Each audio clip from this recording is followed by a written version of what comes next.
O Rui Magalhães já me falou até nos eixos e na intervenção social do Carlos. Eu quase que me podia ir embora porque o que eu queria dizer era exatamente aquilo que lhe foi dito. Mas pronto. Mas de qualquer maneira, pronto, tenho que desempenhar o papel. Eu faço-me acompanhar, e não é só hoje, é quase sempre, de uns caderninhos assim como este. Mas escusam de fugir porque a maior parte do caderno são folhas em branco e não há. E as que não estão em branco estão escritas em letra muito grande porque, além de outros defeitos, eu também vejo mal. Portanto, poupo-vos do tempo, não vai ser muito. Bom, eu diria, entrando, como se costuma dizer, no assunto, sugere-me aqui algumas coisas, mas eu tenho um problema que peco muitas vezes. Aliás, lembro-me um pouco o Armando Castro, não é? Mas esse tinha uma competência extraordinária porque parece que se perdia, já tinha perdido, parece que estava a falar de outras coisas e não sei o quê. Mas o que é facto é que aquilo tinha uma coerência extraordinária e voltava, digamos, ao sítio que de facto é importante. Portanto, o livrinho, o caderninho, é apenas para eu me domar. Reparem que eu disse me domar, não disse para ser domado. Porque para nós, quer dizer, isso nem com tortura. Pronto, eu entraria, digamos, diretamente no assunto, dizendo o seguinte. Partilhando apenas alguns pontos que eu numerei como sendo 5 pontos que me parece, e aqui já foram de certa maneira, coisas fundamentais em relação ao Carlos Pimenta. Portanto, eu não irei fazer um levantamento, digamos, dos conteúdos do livro, nem farei uma análise crítica, mas chamar a atenção de alguns pontos que me parecem fundamentais. 5, digamos, apontamentos, e mesmo esses muito circunstanciais, que julgo que é também importante fazê-lo. Não é? O primeiro ponto, e quase que leio, porque assim me ajuda, digamos, a dominar-me. Não é? Este livro publicado, que é o que temos agora em causa, publicado, a fraude bate-me sempre à porta, enquadra-se, do meu ponto de vista, de uma forma admiravelmente coerente no conjunto geral da obra do Carlos Pimenta. Eu, aliás, aquilo que tinha aqui escrito, dizia que, fazendo analogia com a música, nós temos um conjunto de obras do Carlos que são, digamos, nós poderíamos dizer que são melódicas, como, por exemplo, a flauta é um instrumento melódico, só dá uma nota de cada vez, e daí o problema de Deus Pan, do Pan, tinha a flautazinha, mas só dá uma nota de cada vez, e o Apolo, cheio de ciúmes, inventou um que era harmónico, que era a lira. No Carlos Pimenta há de facto um conjunto de obras que nós podemos dizer melódicas, e nesse campo está de facto os offshores do nosso cotidiano. Eu diria que são, digamos, obras não tão estruturais como as outras, são mais circunstanciadas, são mais vetorizadas numa problemática limitada ou relativamente limitado no todo possível da abordagem do Carlos Pimenta. E nesse sentido, nos que eu diria melódicos e mais conjunturais, nós encontramos os offshores do nosso cotidiano, encontramos a escrita quanto ao silêncio, crónicas sobre a fraude, já aqui abordava a questão da fraude, e este que agora é tornado público, a fraude bate-nos à porta. Como harmónicos, nós temos, eu poderia dizer para simplificar, temos os restantes, não é? Mas eu considero que, aliás, já foi aqui apontado, como livros fundamentais, quase diria de leitura obrigatória, Racionalidade, Ética e Economia, e também, como já foi aqui apontado, Interdisciplinaridade nas Ciências Sociais. São dois livros que eu diria incontornáveis para quem precisa de abordar, como aqui, utilizando a expressão que foi aqui reproduzida, produzir conhecimento fundamentado.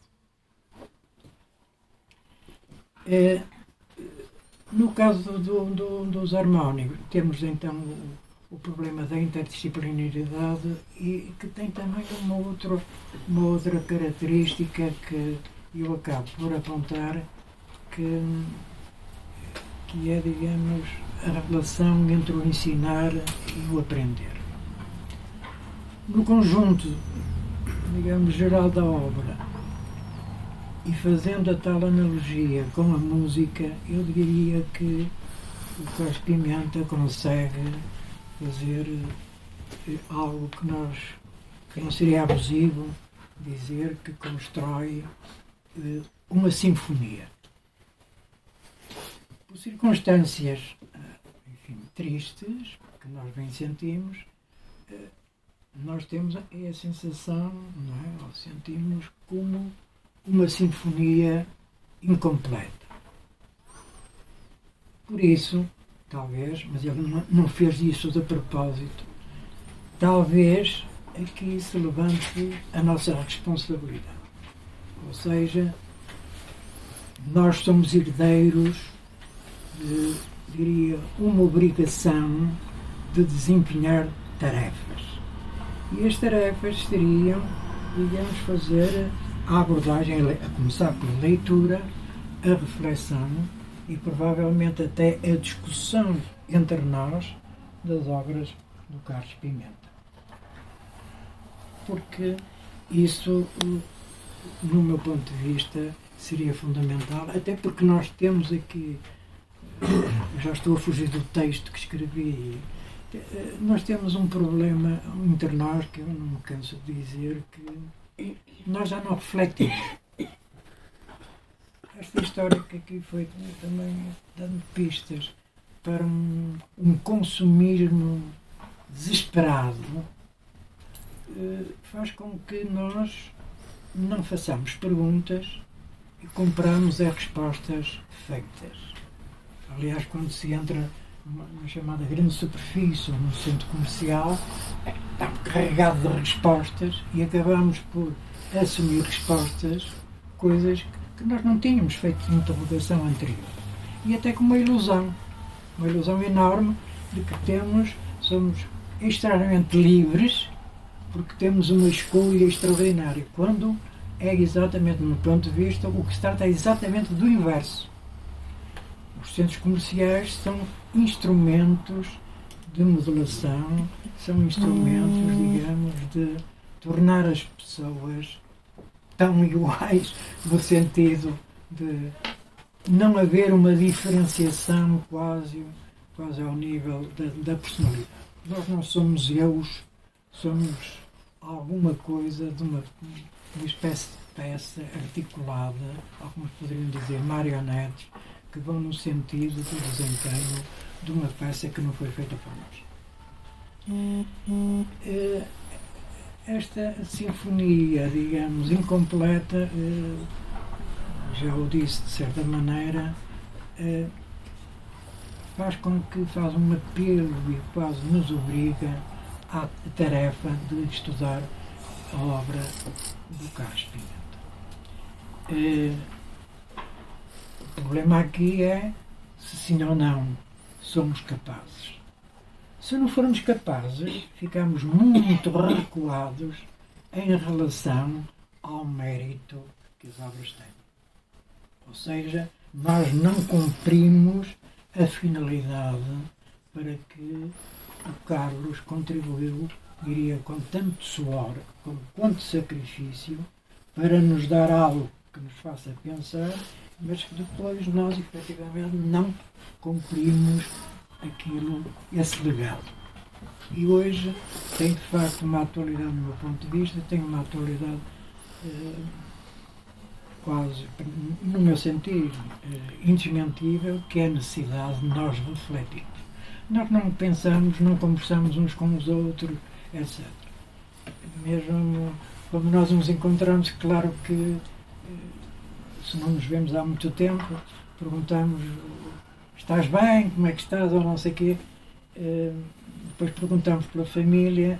Mas a sociedade evoluiu muito, não é? Há autores que nos falam da sociedade líquida e nós até já nem perguntamos, se não vimos há 20 anos ou há 10, olha, como é que está a tua mulher? Não perguntamos porque ela é capaz de ir na terceira e, portanto, não era aquela que nós nos estávamos a referir, e então é uma confusão desgraçada, mas como nós estamos habituados a essa confusão, também não é confusão nenhuma.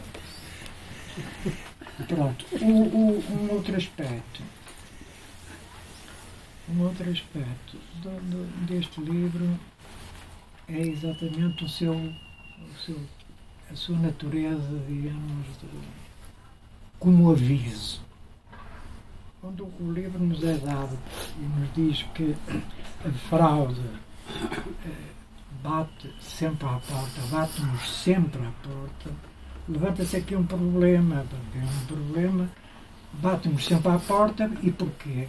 Porque a fraude é um acontecimento, aliás, muito visível, vê-se, e não há acontecimento, não há também escolha sem consequências. E sem as respectivas consequências. Portanto, nós podemos escolher entre A e B. O que não podemos, de maneira nenhuma, isto tem a ver, digamos, com não uma ginástica mental, mas um exercício quase de honestidade intelectual. Eu não posso escolher a opção A com as consequências de B. Mas, claro, toda esta confusão que nos põem quase até nos fazem acreditar que eu posso escolher A com as consequências de B. E é conforme. No dia seguinte posso escolher as B com as consequências de A. Isso não é possível. Efetivamente não é possível.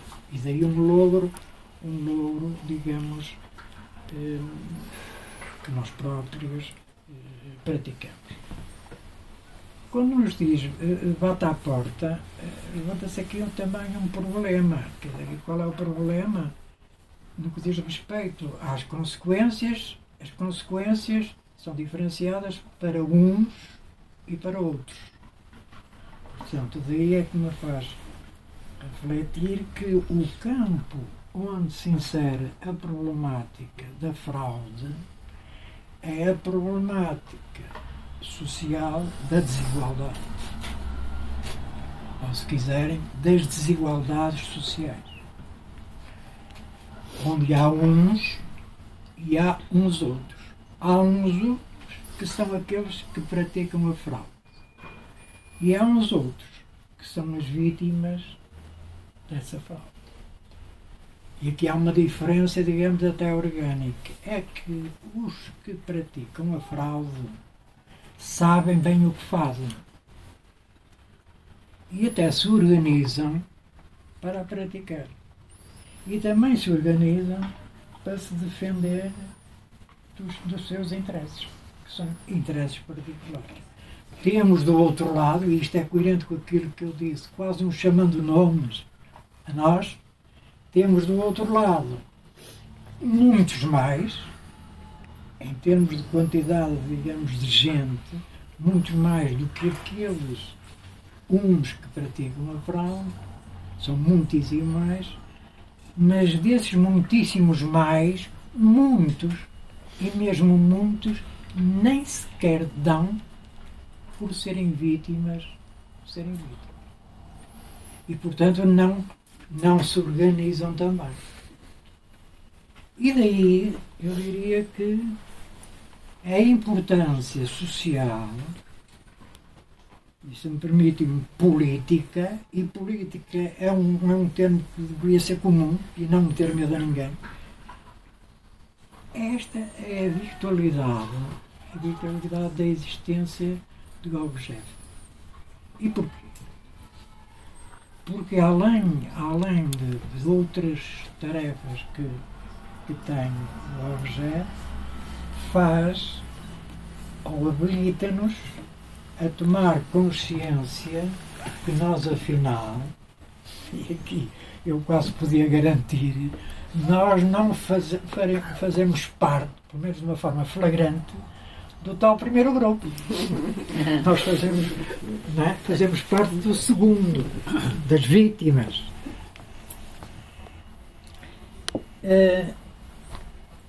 E esta relação de desigualdade é preciso tomar consciência de que assim é. Nós somos diferentes, consagramos a diferença, ainda bem que somos diferentes, mas o problema é outro, é que nós, por vezes, somos muito desiguais. E o objeto tem esta função, para mim, que é importantíssima, que é para contribuir de uma forma que nos pode habilitar ele próprio objeto, ou nos habilita a nós a fazer propostas de correção, por exemplo, do aparelho chamado de justiça e até do aparelho de segurança. Pode-nos habilitar, através da transferência, dos estudos que faz e das preocupações que tem e do seu elaborar, digamos, de conteúdos, habilita-nos, pode-nos habilitar a aumentar a nossa capacidade reivindicativa em relação à justiça e até à segurança. Aqui há que distinguir duas coisas que são fundamentais. Quando eu digo que o objeto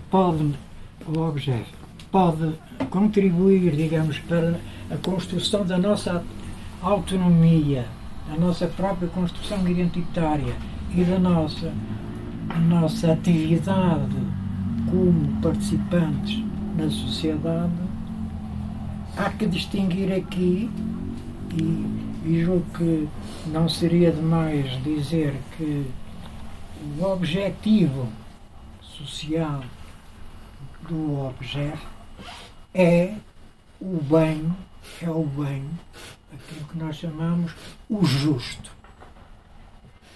Habilita-nos a fazer reivindicação em relação, como eu disse, à justiça e até aos sistemas, à organização de segurança. Mas há que não confundir e não misturar o justo, que não é igual à justiça. Nós entendemos por justo, o que é ou será justo, é o bem do comum. É o bem do comum. Isto é o bem de toda a gente, ainda com as suas diferenças e algumas diferenças até muito radicais. Mas o comum é o conjunto geral. Porque há aqui designações que eventualmente são parcelares. Por exemplo, fala-se, por exemplo, em povo, mas isso já podem tomar, os amigos que estão aqui podem tomar, ele está a especular sociologicamente e tal, malucos que são, eles são. Bom, nós falamos do povo e às vezes olhamos assim para um grupo, às vezes é um ajuntamento, e diz, se isto não é o povo, então o que é o povo? Depois ficamos muito atrapalhados se podemos perguntar, olha, e aquele capitalista que não sei quem é, ou o indivíduo que está farto de meter aqui umas fraudes que nos prejudicam muito, também pertence ao povo. Nós ficamos aqui um bocado atrapalhados. Não, pá, esse não é o povo. Então o quê? Também não gostamos nada, quer dizer, mas pronto, continua na tal especulação. Não gostamos nada da massa. Porque o que acontece é que quando se mistura milho com um bocado de centeio, com mais um pouco de fermento e se faz broa, o que acontece é que o milho, o centeio e como é que se chama lá, o que faz levedar, perde identidade. Portanto, eu também não gosto do termo massa. E agora muito menos. Porque anda para aí uma expressão que é aterradora. Há órgãos de comunicação social, há órgãos de comunicação de massa. Mas eu pertenço à massa. O justo, portanto, diria eu, é, digamos, o bem do comum. A justiça é outra coisa completamente diferente. Nós poderíamos dizer que a justiça resulta, digamos, de circunstâncias de relação de poder. A justiça tem uma autoria particular, por exemplo, no nosso caso a Assembleia da República, mas quem é a Assembleia da República? O que é? É composta por quem? Por eleitos democraticamente, sim, mas não reproduz a sociedade sob o ponto de vista da sua construção social. A sociedade portuguesa não tem, não sei agora, direi um número aproximado, não é? 20, 30% de advogados, mais 15 economistas, lá para trás discutiu-se a presença das mulheres, que não são 50%, quando elas na realidade sociológica são mais que 50%. Mas na Assembleia da República não. Mas ela, a lei, a justiça, sai daí. E sai do poder. Aliás, atualmente anda-se a discutir muito, não é? A justiça e o governo, e não sei quanto. É que se mostra que a justiça não é a mesma coisa que o justo. O justo é um objetivo que todos deveriam participar no sentido, digamos, de sucessivas aproximações ao bem comum. Tem aqui um ponto que precisava quase de ler, que é o seguinte, e aqui também já foi tocado, que é o reconhecimento, por parte, estamos a falar do Carlos Pimenta e a sua obra, a importância do interrogar. Até na conversa de café, nas conversas amigáveis de café, mesmo que as coisas não acabassem em ponto de interrogação, a interrogação estava sempre presente nas nossas conversas. E o Carlos Pimenta, na continuidade do seu trabalho, faz esta demonstração extraordinária que é consagrar, reconhecer a importância da interrogação, do interrogar. Aliás, há pouco eu quase que auto-nos insultava, não é? Dizendo que nós não interrogamos. Nós não nos interrogamos. Nós aceitamos. Aceitamos o que nos aparece, não discutimos, não refletimos, não fazemos escolhas fundamentadas, porque não é só conhecimento fundamental, também há escolhas fundamentadas. E o Carlos Pimenta é um exemplo admirável, eu diria, admirável, da importância que é dada ao interrogar. Porque o conhecer tem por base, ou por origem, o interrogar. Nós podíamos dizer assim: estás bem? Como é que estás? Como é que estás? Estás bem e estás tão calado? Estamos a querer saber alguma coisa que depois nos vai fazer o perfil, o retrato, a aproximação, a fotografia, seja lá o que for, em resultado do interrogar. Assim também na obra do Carlos Pimenta.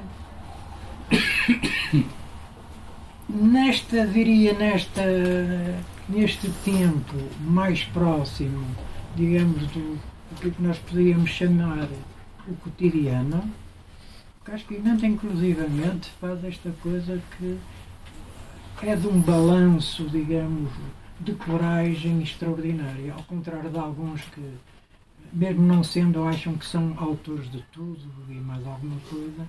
O Carlos Pimenta o que vai fazer é esta coisa, quase pedir, que faz-me perguntas. Eu tenho um livrinho dele, não vale a pena dizer qual é, em que, pronto, além do comum e a letra pequenina, da dedicatória, não é? Muito particular, mas depois quase me ameaça e espero pelas tuas críticas. Isso é uma coisa admirável. Porque em muitas situações nós dizemos ao contrário, vai lá se te calas, vai dar uma volta, não faças críticas, não faças perguntas, etc. O Carlos faz essa coisa maravilhosa. Eu aqui diria até uma coisa, digamos, em termos de auto-ameaça. O Carlos Pimenta, eu digo o Carlos, pronto, porque foi meu amigo. O Carlos foi a pessoa que melhor e de uma forma mais profunda e rica estudou a obra do Armando Castro. É uma coisa que não nos fica bem, mas que é verdade dizer que Armando Castro é mais estudado hoje lá fora do que cá dentro.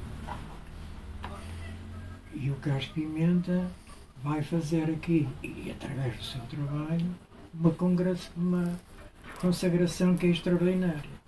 É que o Carlos Pimenta não foge, digamos, porque se sente ameaçado pela coerência da epistemologia do conhecimento. Seja do conhecimento científico, seja do conhecimento corrente. E aqui nós poderíamos dizer uma coisa que pode ser para alguns, não os que estão aqui, escandalosa. É que lá para trás, e até na sociologia, isso, não é? Era o conhecimento, que é o conhecimento científico, das novas ciências, é o conhecimento filosófico, é o conhecimento estético, e já não era mau chegar até aí, mas depois é a ignorância. O senso comum era uma ignorância. O Armando Castro, o que nos vem dizer, é quase escandaloso quando começa a dizer isso. É que o conhecimento corrente é conhecimento. Por isso é que ele chama conhecimento corrente. E usa, não abusa, mas usa de uma forma clara o conhecimento corrente. E nós temos muitas situações em que temos mesmo que aceitar que o conhecimento corrente, a via do conhecimento corrente, é importantíssima. Se nós encontrarmos um Manuel, pode ser uma Maria, um Joaquim, um Felisberto, que diz que ama a Ricardina, qual é o conhecimento não corrente em que eu me posso afirmar ou validar aquilo que me estão a dizer? Só me resta, efetivamente, o conhecimento corrente. Eu depois posso indagar, mas tu não me estás aqui a aldrabar. Olha que a Maria, então se a Maria for a nossa prima, ainda pior, não é? Porque, olha, quer chegar à minha prima. O conhecimento é evidente, claro que é muito importante. E o conhecimento faz coisas. E faz coisas muito importantes. Eu conheci uma senhora no Vale do Minho, uma senhora admirável, que fazia uma broa de milho também admirável. Aliás, aqui está uma querida amiga, Elvira Meia, que sabe muito bem, que quase poderia dizer, não eu desde pequenino, mas ela desde pequenina sabe que eu gostava muito de broa. E ainda hoje gosto. Em conversa com a senhora, então como é que faz, ou não sei o quê, e não sei o quê, e não sei o que mais, e tal. E ela lá me dizia, e depois, e quando o tempo até não está bom, até ponho os cobertores para levedar, etc. E não sei o que, não sei o que. E a certa altura diz assim, olha, e a senhora sabe porque é que o pão levana? E assim, como? Sei que sabe pô-lo levedar. Agora, sabe porque é que ele se levana? Eu não.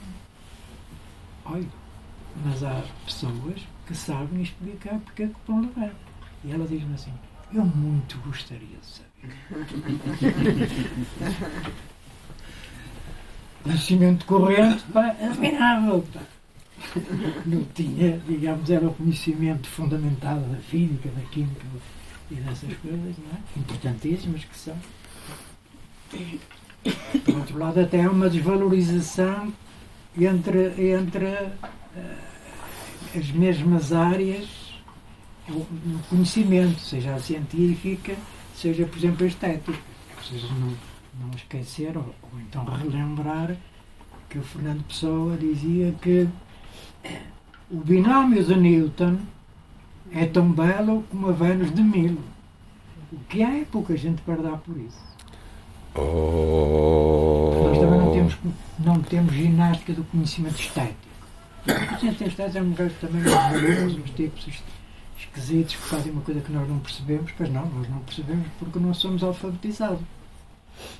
Nós só nos reconhecemos analfabeto se não conseguirmos formar uma palavra quando encontrarmos P-A-T-O, não lemos, desculpa, não sei ler porque sou analfabeto. Mas é raro conhecer alguém que me diga eu sou analfabeto da pintura, sou analfabeto da música. Não, nós somos altamente letrados nessas coisas todas. O Castro Pimenta, no caso da epistemologia, leva isso, digamos, a um ponto alto, eu diria muito alto, digamos, da aplicação, mas sem gabarulice, digamos, da importância da epistemologia. Nós precisamos de conhecer também como é que se constrói o próprio conhecimento, seja o científico, seja o corrente. Uma outra, e eu já avancei aqui, eu disse 5 pontos, já vou estou a ler aqui o quarto.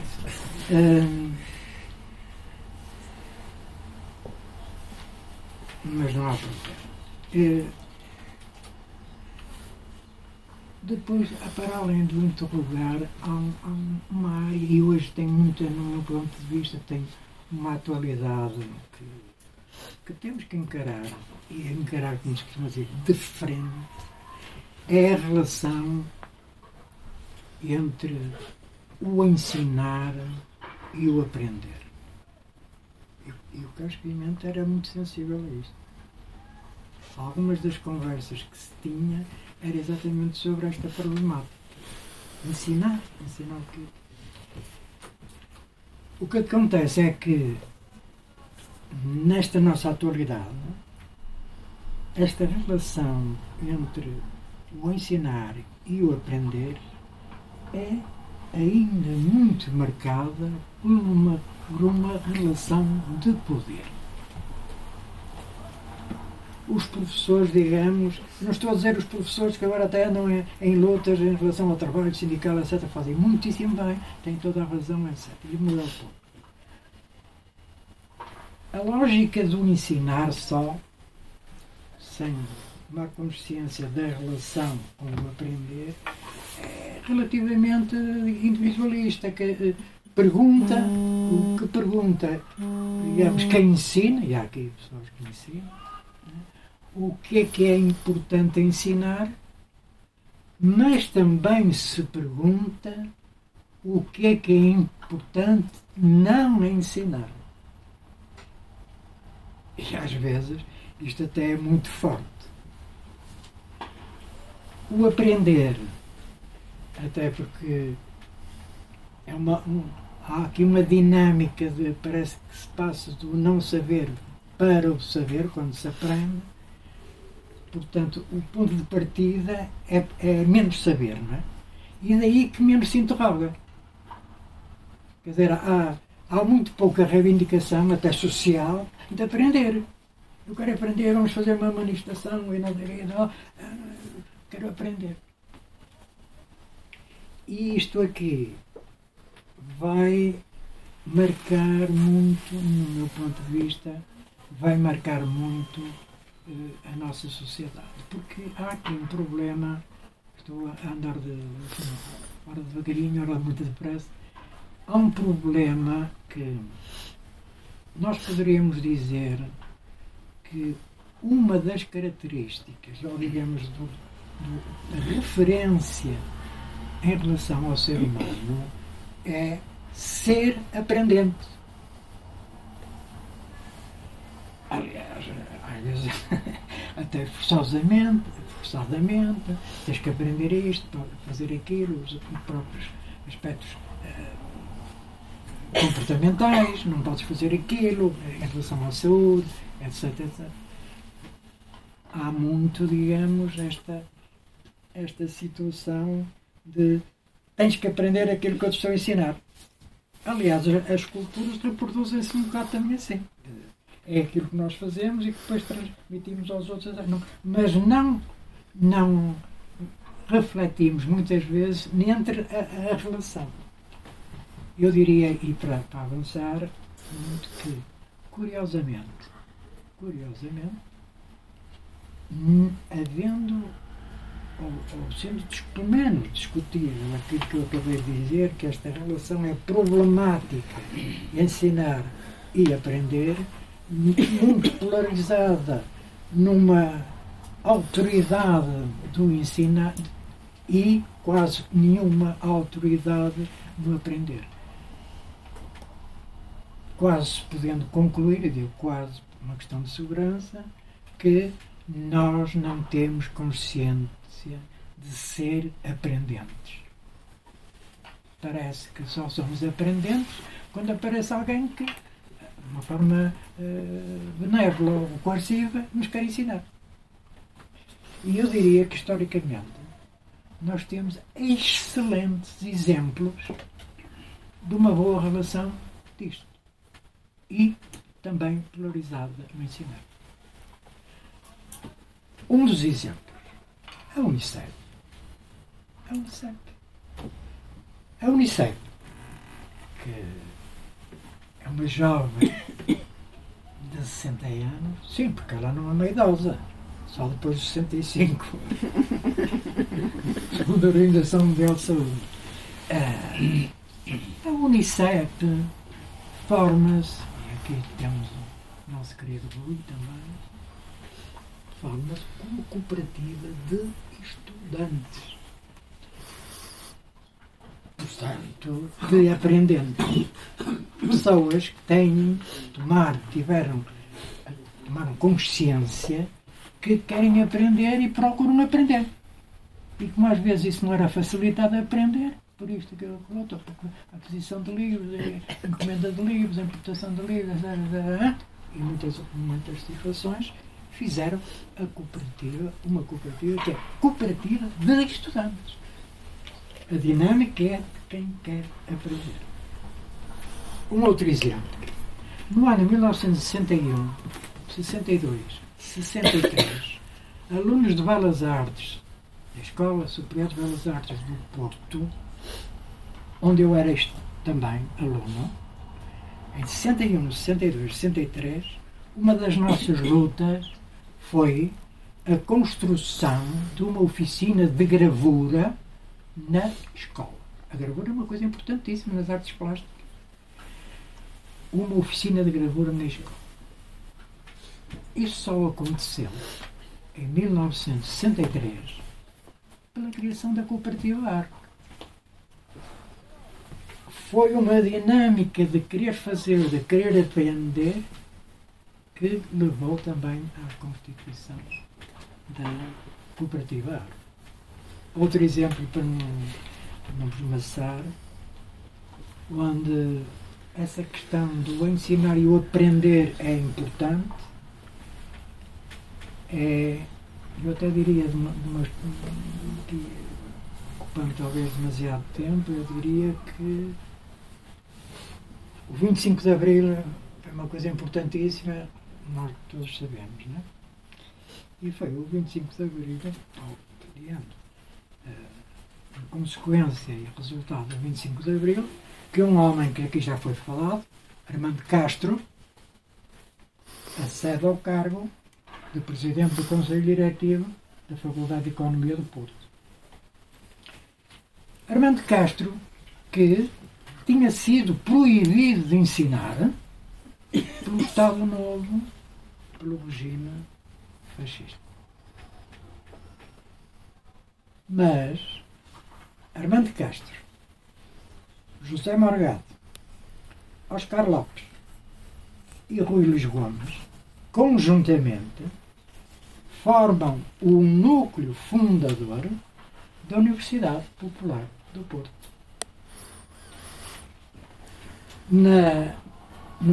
Cumprindo, de certa maneira, ou procurando cumprir, o pensamento de Bento Jesus Caraça. Então, o que é feito? Possibilitar aprender a quem nunca tinha sido dado possibilidade de aprender. Este é o ponto fundamental. E há um ponto que é tão importante, acho eu, como o outro, mas que não é tão falado, é que também a Universidade Popular, no pensamento de Bento Jesus Caraça, era também coisa importante para quê? Para o ensinar.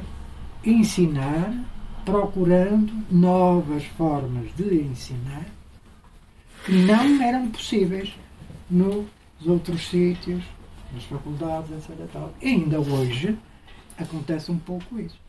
Acontece aquilo que o Weber dizia, claro que há professores, está aqui alguns, não seguem isso, mas ainda é muito marcada pela aquela questão do tipo ideal. O que é o aluno ideal? O indivíduo caladinho, quietinho, etc. E muitas outras coisas. E fazem então o tipo ideal, e então uns, como são disfuncionais, são maus alunos, e outros são não sei o quê. Depois temos coisas extraordinárias do ponto de vista da representação e até de lidar com a subjetividade, etc. Coisas importantíssimas. É que um indivíduo tem 17, 18, 18, 19, 18, não sei o quê, e apanha um 12, vem um 12, o professor fica alarmado. O indivíduo que anda ali nos 14, 13, 12, não sei o quê, quando tem 10, não fica nada alarmado. E isto tem a ver, efetivamente, culturalmente, com a relação cultural, eu diria intercultural, entre o ensinar e o aprender.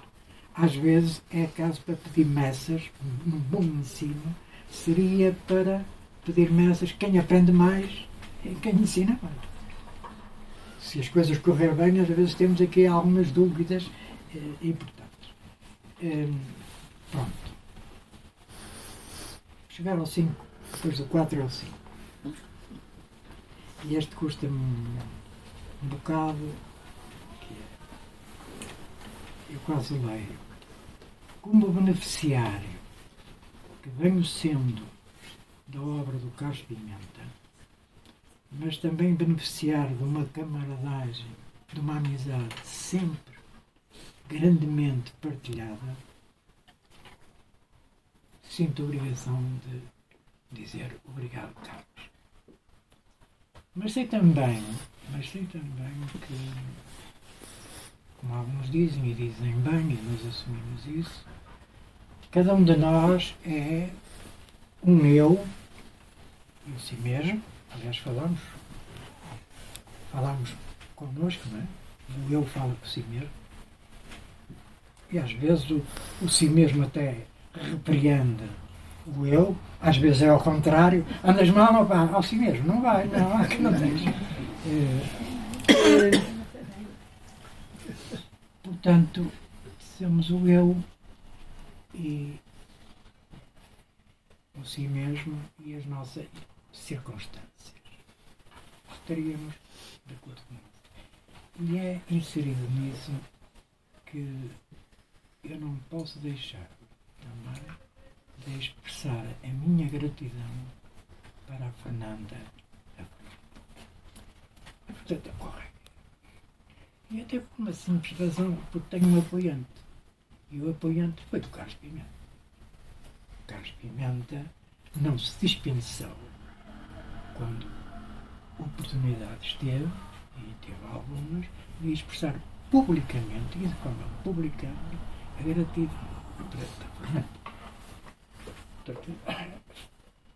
Sabem que eu também choro e fico assim um bocado aflito. Eu também diria muito obrigado. E pronto. Deixem-me só dizer uma coisa. Estas lágrimas são saudáveis, não é? O meu avô era um pedreiro que a Virinha também o conheceu. A Virinha era o Irameia, não é? Que tinha umas mãos calosas para pedreiro, não é? Cheias de garetas às vezes, principalmente no inverno. Era um protestante assumido, que lia os livros à noite, lia os salmos, partilhando com a minha avó, a protestante, os dois. E ele, um dia, chamou-me ao lado e dizia: olha, eu queria dizer uma coisa. Já ouviste? E é assim. Um homem não chora. Mas eu quero dizer uma coisa.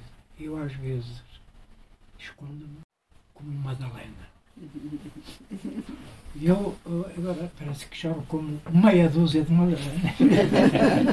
E como a sem vergonha de me esconder. Pronto. Muito obrigado a vocês todos.